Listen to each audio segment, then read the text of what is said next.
Hi, I'm Melinda Van Fleet, and welcome to the Good Karma Success Coach podcast. I'm an author, speaker, and success coach who helps women believe in themselves, build confidence, and take action. In 2009, my husband Ryan and I were laid off at the same time, and we moved to the Florida Keys without jobs, not knowing anyone, hardly any money, and we never even been here. But we made it. And now, not every day is sunshine and rainbows, but we're living our best lives. All along in our journey, I've always said that someday when we get our shit together, we will help others.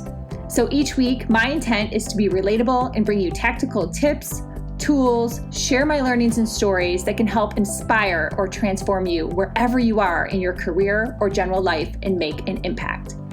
I strongly believe that if I can do it, you can do it too. So what's stopping you? Hi, everyone, and welcome to this week's Good Karma Success Coach podcast. And thank you for joining me. I've been noodling on this topic, and I actually took some notes, believe it or not. And I was originally going to call this podcast Earmuffs for anyone out there with a kid. It doesn't fucking matter.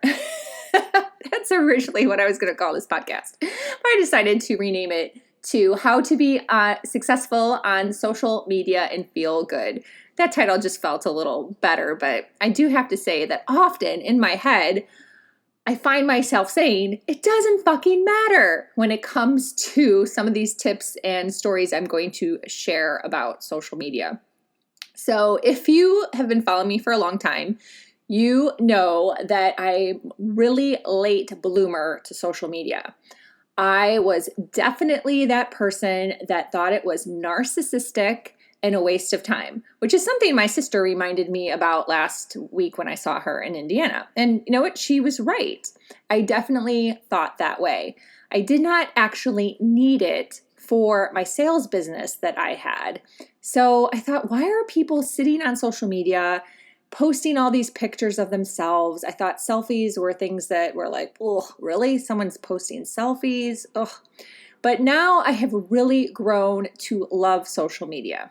I think it's fun. I have worked through the triggers that I had around social media, down to the fact of like not worrying about a post if it doesn't have likes or comments. That was a lot of work.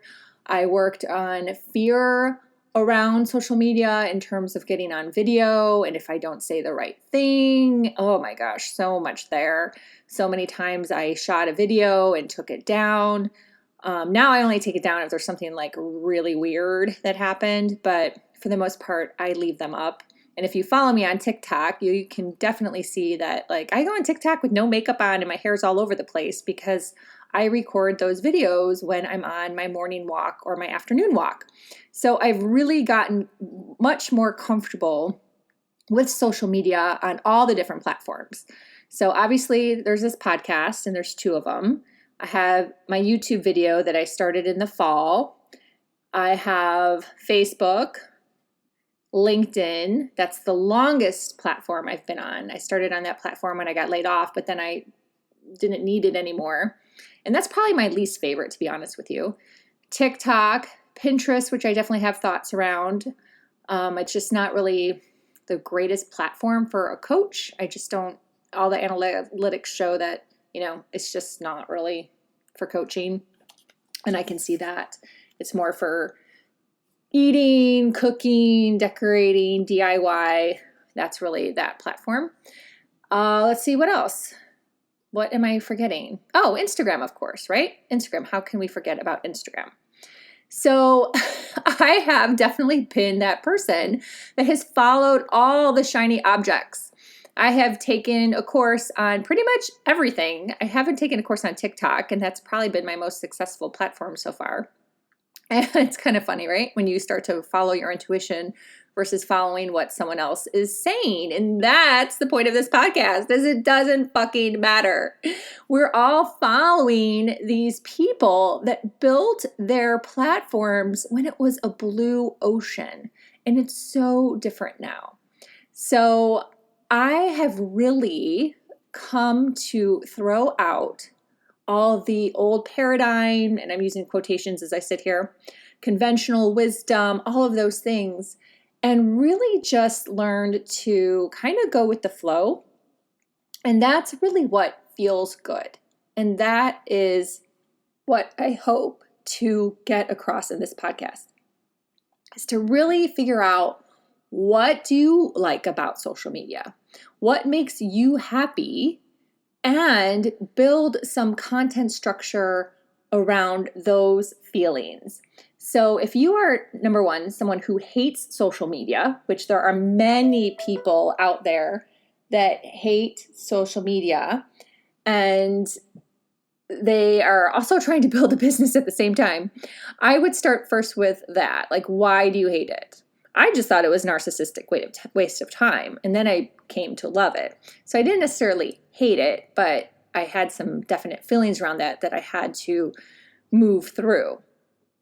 Then when you start digging into all the different platforms, I don't recommend the advice that's given out there to just focus on one till success, because what is success nowadays, right? What is success? Are you thinking that success is 100,000 followers? Well, good luck to you now. It's likely not going to happen. That's just not the world. Is success having some clients and some business? I would consider that success. So you don't need a gazillion followers in order to get some business. You don't. And you don't need a gazillion followers in order to make an impact or help somebody or share something or become friends or connect. So think about that too, in terms of, what are you trying to achieve? And maybe it's a combination of all those. I know for me it was definitely to connect, to collaborate, to share, to have an impact, to grow my business, to make money. All of those things are what I consider when I go into each platform. But it is important to be omnipresent. So develop a plan that feels good for you, starting with maybe 2 platforms, and then build from there. But you do need to, in this day and age, be on more than one platform. So the advice that's given of just stay focused on one platform till success, what is that? What is that? And when did that person create their success? So that's tip number 1. Keep those things in mind. Number 2 is understand, and this comes with time, where you can repurpose your content, but also how you make it a little bit different for each of the platforms. So, for example, one platform I forgot to mention is Medium. I consider that a social media platform. It involves followers, it involves comments and claps. If you're on Medium, you know what I'm talking about. You clap instead of like. And you can give as many claps as your heart desires. I tend to give 7. That's just my lucky number. So I like to pass that on to other writers. And I have really come to realize that that's a great platform for repurposing. So when I'm in my best, organized, sit down, have some time, my best articles tend to be when I can take my content from my podcasts and my YouTube video, so all 3 of those pieces, and then create an article around that theme, let's say, and then put the links for the podcast and the YouTube in that Medium article. Because then when someone's reading the Medium article, hey, Melinda's got a podcast? Oh my gosh, I didn't know she had a podcast. Or I would actually also like to listen to a little bit of an extended version versus this article and hear what else she has to say. Because obviously it's more content, more inspiration, more tips come out in a podcast than in an article. And often articles, if you don't know this, it's very true, people don't read them all. They really don't. Articles are scanned. Blogs are scanned. Think about it. No one's really sitting and reading your stuff word for word. They're just really not. They scan it. So you're going to be able to get more of your message across with a podcast or even a YouTube video than a Medium article. So it's a great way to repurpose and share your message and any tips on a really deeper level. So I would say that's tip number 2. So take into your thought process and your planning process, these are the platforms I like. These are the 2 platforms I'm going to start on. These are the platforms I'm going to grow, and this is how I can start to repurpose them, but keep in mind the different audience and how you're going to do it. So I know that sounds like a lot, but it's really not when you sit down with a pad of paper and a pen or pencil and really just think about it. And maybe you're someone who's already on social media, like a lot of people. You can still do this exercise. You can still sit down and do this and regroup on where you're at, because you may be on some platforms that you actually don't love, and you were told that you need to be on LinkedIn, and you're like, oh, I don't really like LinkedIn, because I'm raising my hand. I'm really not the biggest LinkedIn fan right now. I'm still on it, but I don't focus on it. I really don't. And maybe you're like me. Maybe you feel that way too. Maybe you feel that LinkedIn's gotten extremely spammy and not really connections, and who knows what's going on that platform. So maybe you're like, you know what, I could take a pass on LinkedIn in order to focus more on Instagram or TikTok. So really sit down. You can always pivot and tweak where you're at with social media, and that will help you feel better, especially if you are feeling defeated or overwhelmed, or you have some anxiety or stress or triggers. You definitely should feel very comfortable in that you can just sit down and tweak and figure some things out. And then tip number 3 is forcing things energetically does not work. And this goes with anything in your life. Forcing things energetically just doesn't work. It doesn't work. And people can see where it's coming from. So to me, it's success when you post when you're in a good mood, when you're feeling happy, when you don't really have an expectation of people or an outcome in general, when you're just posting to post. You have an inspiration that came across, and you're like, I'm just going to post this. This is just fun. I have this thought that goes in conjunction with this picture, and I'm just posting to post. And yes, sometimes I schedule things. I've been using a scheduler for Twitter called Buffer, and I really like it. However, I'm going to start putting a little bit of a mix in with Twitter, because, and this is where my thought process is too, like, it doesn't effing matter. So with Buffer, they give you 5 slots automatically for Twitter. So I've been doing 5 posts a day consistently scheduling them, watching my analytics, and considering the low engagement on all platforms, I'm actually quite happy with my Twitter success so far. But I don't need to do 5 times, right? So then I start to think, am I really putting the right energy behind 5 posts a day? Versus if I went down to 2 posts a day on Twitter and put the right energy around it, maybe I could use the scheduler a little bit, because I still like to schedule because I can see those analytics really well using that tool. But I'm doing it more in the moment, where I can also see the hashtags that are trending, because you can't see that on Buffer. You can only see that when you're posting in real time on Twitter, and do some type of combination, right? So then energetically, I'm lined up better with that platform, and I'm not just like randomly scheduling, right, quotes or articles or short quips into a scheduler, which really has no energy. It's just kind of, it's womp. And also too, when you have so many posts going on, so many people, have this advice of post consistently and post 3 times a day, or post again, Twitter 5 times a day. It doesn't really matter. It doesn't matter. And I'll give you another perfect example is with TikTok. I took a break from TikTok for definitely 5 days. It might have been a week, just because I went up to Indiana to spend time with my nieces, saw my sister and her husband too. And so I took a break from TikTok because, I don't know, I just didn't feel like going on TikTok.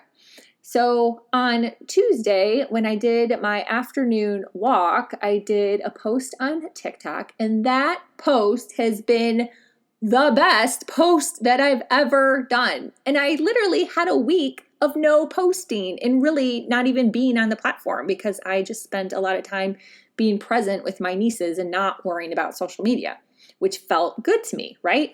So then when I went on TikTok and did this I'm back and here's why I took a break post, that post has been my best post to date. And I've really only been on that platform since early January. So I'm very new at that platform, very new. And they say it takes about 6 months to really get to a good level on TikTok. So anyhow, so do things for you when they feel good and you're energetically aligned versus worrying about what someone else says that likely created their business in a blue ocean 10 years ago, that it's not relevant information anymore. It's not. And what does that success look like to you anyways? Because it's not about the number of followers. You can have a gazillion followers on Medium, but that does not mean they're reading your content. I know personally because I follow less than 200 people now, but I don't have time to read all those articles. I really don't. So I tend to go to the people I've kind of built relationships with, and that's all I got time for, 2 to 3 a day. Because I read them, I comment, I clap, I try to share them, 2 to 3 a day. That's it. If you're spending more time following people and following their content, you really need to do a check on that. Really, you really need to do a self-care check. You really need to do a business check and a life check because no one has that capacity. You just don't have that capacity to really pay attention to all the people you're following. It just doesn't make sense, right? So think about that from a logical standpoint. It doesn't matter anymore. It doesn't matter the number of followers. Especially too on Instagram. I have to say this because I see it all the time still. There are so many people who have bought followers. It is so obvious. It is actually obnoxiously obvious. So Instagram followers, if you have 20,000 followers and you're getting 3 likes on a post, you bought followers. So anyone getting dazzled or impressed by an average person who has 20,000 followers, please take some time and look at their content and see what type of engagement they're getting, because I can bet you it was bought. So don't use that as comparison by any means. It's not important anymore. You want to be getting across your message, building your business. If you're a coach or a consultant, it only takes a few good clients. What else are you going to do? There's only so many hours in the day. So build gradually, build a team. It takes time to do all those things. So don't focus on the followers, post to energetically feel good, and look to repurpose and build a plan. So I know I loaded this podcast, but there's so much out there with social media and people. It's not going away. So if you're an entrepreneur, whether that's you're in sales, you have a retail, you're a vendor, you're a coach, you're a consultant, you're any of these things, right? All in that bucket. It's huge. You have to be on social media. It's pretty much, it's not going away. And if you're not on it, God bless you, but you're listening to this podcast, so you must be doing something, right? So I hope you like it. Please reach out to me for private one-on-one coaching. You can just email me at melinda@melindavanfleet.com, and we can chat about what you are looking to accomplish this year, what you need help on, whether it's mindset or technical. If you follow me, you know I encompass intuition, mindset, human design, along with tactical tips and stories to help you be your best self. And until next week, be grateful, be curious, always be learning, and you know what? Have some fun too. Thanks for listening.